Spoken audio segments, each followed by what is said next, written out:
એક છોકરી જે ખૂબ જ તોફાની હતી. તેને નાનપણમાં પોતાનું નામ પણ બોલતા નહોતું આવડતું. તે શાળામાં એટલું તોફાન કરતી કે આખી શાળા હચમચાવી દેતી. જ્યારે તે રૂમમાં જતી ત્યારે ડેસ્કનું પાટિયું લઈને આમાં ધડાધડ કરતી, જેથી આખો રૂમ પરેશાન થઈ જતો. જ્યારે તેને શિક્ષક લડે ત્યારે તે બારી પાસે જઈને ઊભી થઈ જાય અને બારી પાસે જઈને બારીની બાજુમાં આવેલા રસ્તા પર જતા ગાવા બજાવવાવાળાઓને બૂમ પાડે અને તેમને બોલાવે, જેથી આખી શાળા ત્યાં ભેગી થઈ જાય અને બધા જ હેરાન પરેશાન થઈ જાય. ત્યારબાદ તેના શિક્ષકોએ તેની માતાને શાળામાં બોલાવીને તેનું શાળામાંથી નામ રદ કરાવી દીધું. તે છોકરી ઉપર શું વીત્યું હશે, આ બધી જ વાત આ પુસ્તકમાં લખેલી છે. આ પુસ્તકનું નામ છે તોતો-ચાન. તેનું પૂરું નામ હતું તેત્સુકો કુરોયાનાગી. તેને તેનું નામ નહોતું બોલતા આવડતું, જેથી તે તોતો-ચાન કહેતી, જેથી તેને દરેક લોકો તોતો-ચાનથી જ ઓળખતા હતા. જ્યારે આ છોકરી મોટી થઈને ટીવી કલાકાર, અભિનેત્રી અને ગાયકી બને છે ત્યારે આપણને કેવું અચરજ થાય. તેના બાળપણના અનુભવો તેને આ પુસ્તકમાં લખ્યા છે. આ પુસ્તકનું નામ છે તોતો-ચાન. તો મિત્રો, હું રીધમ વર્મા આજે તમારી સમક્ષ આ પુસ્તક વિશે વાત કરીશ. હવે તોતો-ચાનની માતા તેને નવી શાળામાં મૂકવા જાય છે ત્યારે તોતો-ચાન જોવે છે કે તે શાળાનો ગેટ બે ઝાડના થડ વચ્ચે છે અને તે થડના ઉપર થોડા નાના નાના પાંદડા ઉપર ઉગેલા છે. જ્યારે તે અંદર જાય છે ત્યારે તેની આંખો ચમકી ઉઠે છે. તે આખી શાળા રેલવેના ડબ્બામાં બનેલી હતી. તે જોઈને તેને ખૂબ જ અચરજ થાય છે અને તે જોરથી બૂમ પાડીને ખુશ થઈને કહે છે કે હવે મમ્મી, હું આ જ શાળામાં ભણીશ. પછી તે હેડમાસ્ટરજીના રૂમમાં જાય છે.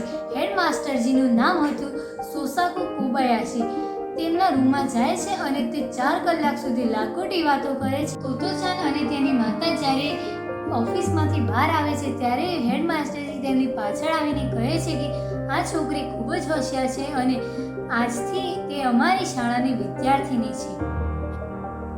એ શાળાના હેડમાસ્ટરજીના અલગ જ નિયમો હતા. જ્યારે પણ બાળકો ફરવા જવાનું કહેતા ત્યારે હેડમાસ્ટરજી તેમને ફરવા લઈ જતા અને દરિયામાં નહાવાનું કહેતા ત્યારે દરિયામાં નહાવા દેતા. અને ભણાવવાની તેમની એવી પદ્ધતિ હતી કે બાળકો જે વિષય કહે તે વિષય તે ભણાવે અને દરેક બાળકો આનંદપૂર્વક તે વિષય પર અભ્યાસ કરતા હતા. અને જ્યારે પણ બપોરનું ભોજન ચાલુ થાય ત્યારે હેડમાસ્ટરજી એમ કહેતા કે કંઈક પર્વતનું અને કંઈક દરિયાનું તમે લાવ્યા છો ને, એવું કહી દરેક બાળકમાં આનંદ ભરી દેતા.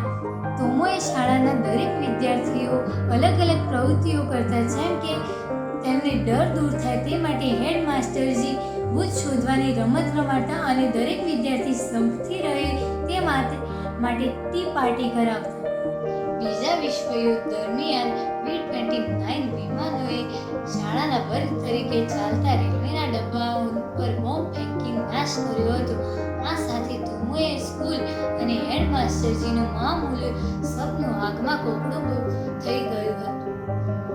આ પુસ્તકના ઉપસંહારમાં તોતો-ચાને તેના મિત્રો અત્યારે શું કરી રહ્યા છે અને કયા ક્ષેત્રોમાં પ્રગતિ કરી રહ્યા છે તેની ટૂંકી માહિતી આપેલી છે.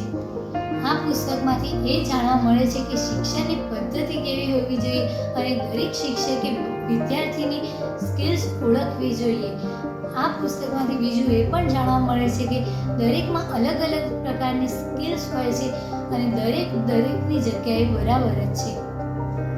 આવા અન્ય પુસ્તકો અને પ્રેરણાદાયક પ્રસંગો વિશે જાણવા માટે અમારી ચેનલને લાઈક, સબસ્ક્રાઈબ અને શેર કરો.